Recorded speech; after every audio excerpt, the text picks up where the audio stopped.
When I first started playing A Hat in Time, I was expecting / hoping for a good game. I heard that it was a solid game, but after being, honestly, a little disappointed by the last 3D platformer that came out, I was a little weary. But after playing through this game multiple times, I can now say that A Hat in Time is brilliant. This isn't just a good game, this is an awesome game. It surpassed my expectations in basically every way. And no, it's not just because this game is coming off the heels of Yooka-Laylee. I've already played Mario Odyssey, and I still find myself coming back to A Hat in Time and time again. Maybe I'm getting a bit ahead of myself. For those of you who haven't heard of this game, it's a 3D platformer made by indie studio Gears for Breakfast, by the way, weird name, I love it. The plot of this game is pretty simple and pretty strange. Actually, like, very strange. You play as a little girl named Hat Kid, who's also an alien. Ooh, spooky. You're riding around in your weirdly shaped spaceship, heading back to your home planet from, I'm not sure, Raincloud Land? And on your way back home, you hover over a planet. I'm not really sure if it's supposed to be Earth, but there's an island on that planet called Mafia Town. A member of the Mafia sees you floating above, so he, of course, this is just a no-brainer, he somehow launches himself into space and starts knocking on your window. His reasoning? All boats need to pay toll in Mafia Town, even in space. Mafia come in to collect. He then busts through your window and you refuse to pay, and so you get sucked out of your ship along with your fuel source, a bunch of magical hourglasses. So yeah, run around the world helping people and beating people up in order to collect all of your missing timepieces so that you can get home. Think Mario 64, but instead of stars, you collect hourglasses. And, well, I mean, that's the plot setup. A bunch of other hilarious stuff happens as the game goes on. Each of the 4 worlds kind of has their own plot going on, and I will touch upon that a bit later when I talk about those worlds. But I won't really be going too far into specifics because, well, I just don't want to spoil too much. You should play the game for yourselves. So the basic gameplay is about what you think. You run around jumping on stuff and killing enemies, sometimes solving puzzles and doing a lot of exploration. The great thing about this game, and honestly what sets it apart from other games like this, is that they obviously spent a lot of time polishing the controls. Hat Kid controls great. Running around is responsive and feels good. There's no hit detection problems when jumping onto stuff or attacking enemies. You have a double jump, which is great for correcting bad jumps, controlling where you go mid-air, and jumping further. You have a dive, which you can then jump out of, and 2 different attacks. A Sonic-style homing attack and a melee attack where you hit things with your umbrella. But the best inclusion to Hat Kid's roster by far is her ability to run up things a bit. Didn't quite make a jump? Don't worry, Hat Kid will either cling onto the ledge and pull herself up, or if you're slightly lower, she'll climb up the rest of the way. Other games have done this before, of course, but the way it's implemented here is great. Having Hat Kid kick her way up a wall and keep on running is just fun. It puts less pressure on the player to make sure that they constantly jump more than high enough so that they don't lose any momentum while playing. This may make it sound like it makes the game easier, but not really. I mean, sure, I guess it does. But it's more like it makes the game easier by making Hat Kid easier and more fun to control. The game still offers a fair bit of difficult platforming sections. The climbing mechanic just makes parkouring and exploring the world feel more fun, and it cuts down on the amount of frustrating and possibly unfair deaths that may have happened otherwise. The only aspect of the base gameplay that I'd say is at all flawed, even just slightly, is the camera. It can be a bit finicky at times, but for like 99% of the game, it's perfectly fine.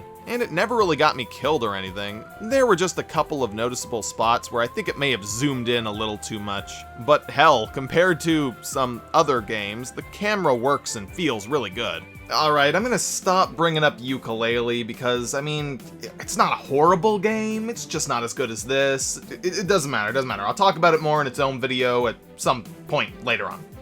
I really love the designs for every enemy and character in this game. These Mafia guys just crack me up. Today I punch Beryl dressed as old lady. Oh yeah, the game is fully voice acted, and the voice acting in it is actually pretty darn good. There's some legitimately funny performances here. Ooh, you're giving me the quiet treatment, eh? That's what a murderer would do. Scratch that, basically all of the voices are good and funny. My personal favorite character in the whole game is the Snatcher. He's basically the Grim Reaper, sort of. You blew it! You totally screwed yourself! Nobody enters my home and leaves in one piece! The writing in this game is really great. Even the tutorial has funny dialogue in it. Did fellow Mafia watch TV last night? Confusing science owls say small people can jump double in air. I saw. This makes Mafia uncomfortable with body. Must go work out. The game looks great, too. It's bright and colorful, has solid frame rate, there's particle effects floating in the air, good use of depth of field and blurring effects. Not only every level, but almost every single act in every level has artwork to introduce it. And this artwork is amazing, I really love it.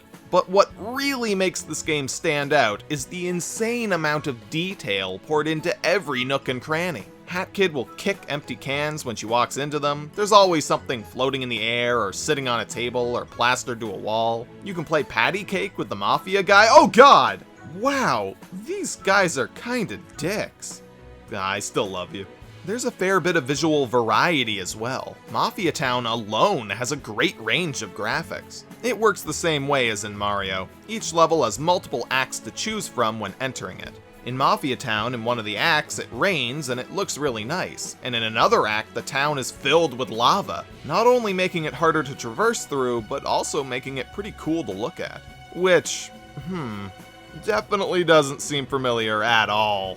Yeah, this game definitely takes some heavy inspiration from a variety of other games, most of which happen to be some of my personal favorite video games of all time, like Banjo-Kazooie and Wind Waker. But I'd say that A Hat in Time takes most of its inspiration from Super Mario Sunshine and Paper Mario: The Thousand-Year Door. This is of course just the impression that I got while playing through it, but I'd bet money that they were inspired by these two games.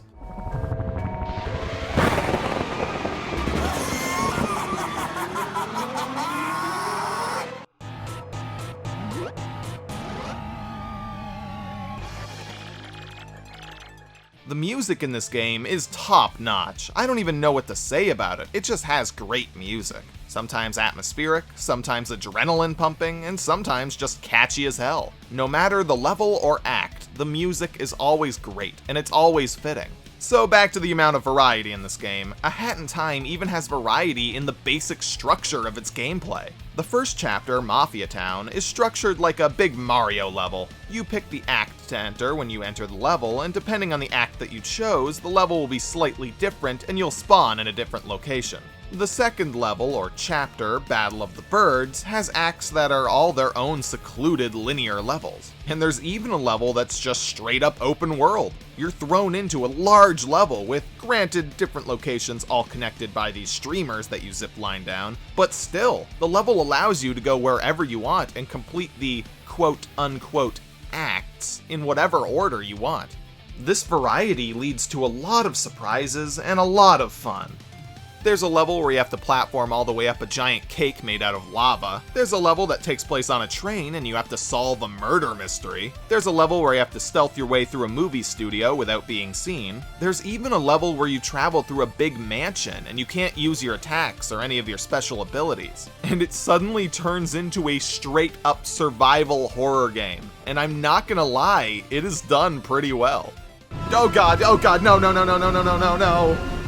Actually, if I'm being honest, there are multiple times in this game where it got kind of legitimately creepy. And that really surprised me, if I'm being honest. In addition to the abilities that I've already mentioned, you also collect yarn balls to create a variety of hats. These hats allow you to do different things, like sprint, throw bombs, walk on invisible platforms, and even freeze time.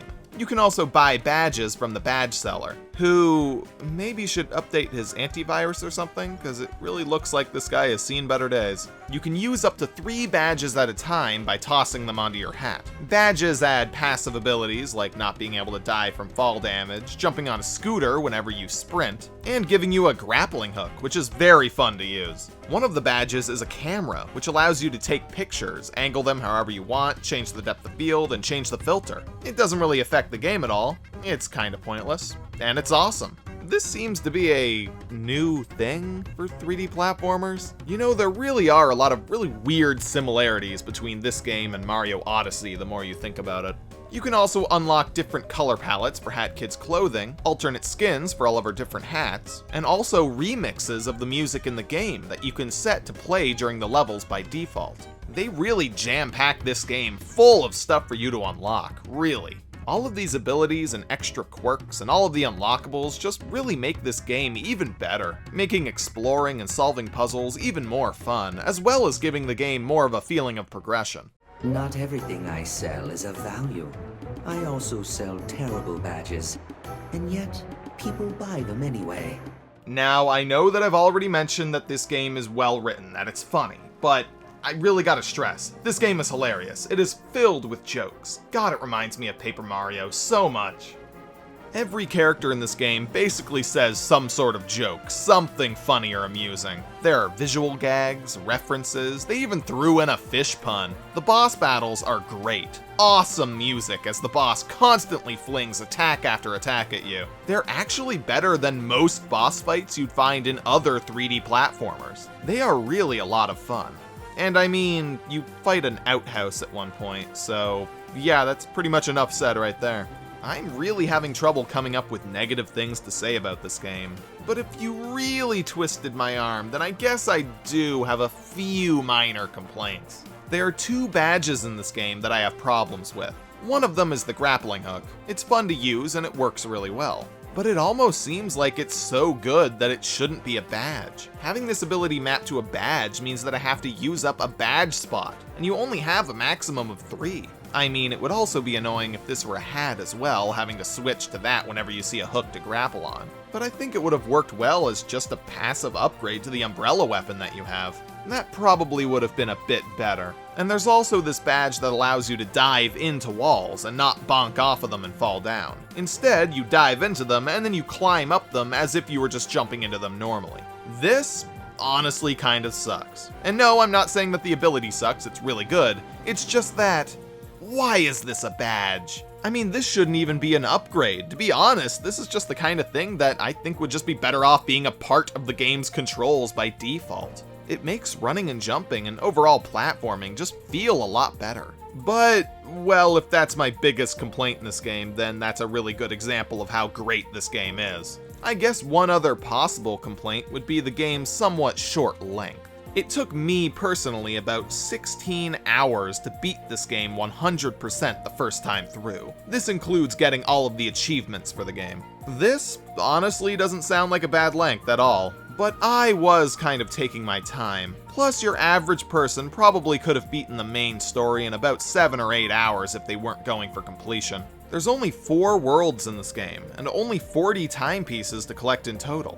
But, I mean, kind of, who cares? I mean, with the amount of replayability and pure variety between these levels, 40 collectibles is kind of more than enough. Plus there's coins to unlock stuff and these presents that you can find that give you these little sculpture things, plus the achievements. You know what, I might have to take it back. I mean, yeah, the game is kinda short and it leaves me wanting more, but it's still really, really good and has a lot of replayability. Now I'm just about done, but I actually have one more thing to talk about. In the PC version of this game, which is the version that I have, there's Steam Workshop support. Basically, you can download free fan mods for the game. This could be a change in graphics, extra hats, stuff like that. But what's really awesome is the fan-made levels. You beat the game? You want more? Hop on Steam Workshop and play some fan levels. Some of them are just cool, like this recreation of Delfino Airstrip from Super Mario Sunshine, and some of them are just really good. And there are hundreds of these levels, it's awesome. Alright, with that, I think I've made my opinion very clear. The game is quite good. This is, without a doubt, one of the most polished 3D platformers that I have ever played. I have so few issues with it. It's extremely fun, and every single character and level is just bursting with personality. I cannot wait for more from this team. And hell, they've said that there's DLC coming for A Hat in Time. 2 more worlds. I cannot wait. I just made this review and I already want to play through this game again. I've already completed this game like 3 times. I just can't get enough. It has so much fun, cleverness, quirkiness, hilariousness, if that's even a word, and just plain charm. A Hat in Time is well worth its price of $30 if you're a fan of 3D platformers. Or Paper Mario. Or fun in general, just get the game. Pretty good way to start off 2018, if I do say so myself. I'll see you all in my next review, where I review something probably not as good as this. Definitely something that's not as good as this.